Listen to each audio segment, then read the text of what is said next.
At 12 o'clock, we got our second of 3 ranked games at the 12 o'clock window. We got number 8 USC, who's 4-0, traveling to Colorado, who's 3-1.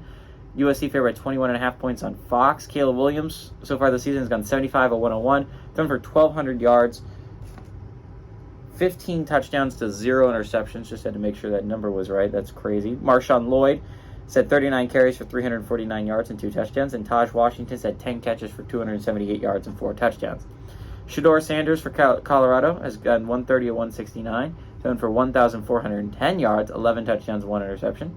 Dylan Edwards had 8 carries for 157 yards and a touchdown.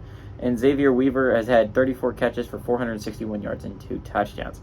USC 16-0 against Colorado at the time, ranging from 1927 to 2022. Of those 16, 4 of them have been one possession, but every single one of time it has been one possession. Obviously, USC came out victorious.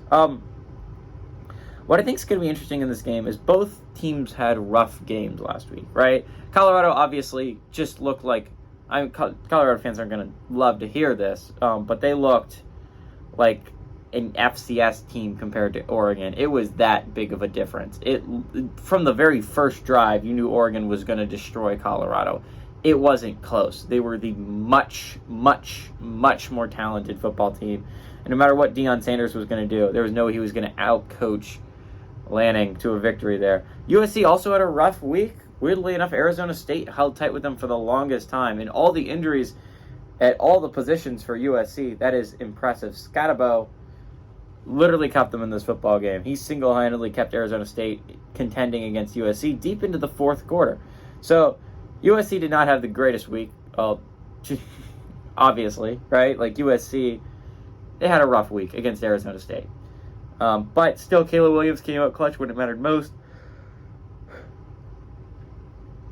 And he has a chance to eliminate Colorado from playoff contention. Knock a Pac-12 team out of playoff contention. There's still a whole bunch kicking around out there.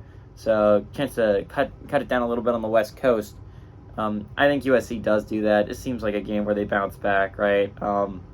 USC's still a really good football team. It might be the 8th ranked team now. It was 6th last week just because they got knocked for not having a great game against Arizona State. Still the best team in the Pac-12, and I still think they have a great shot at making the playoffs.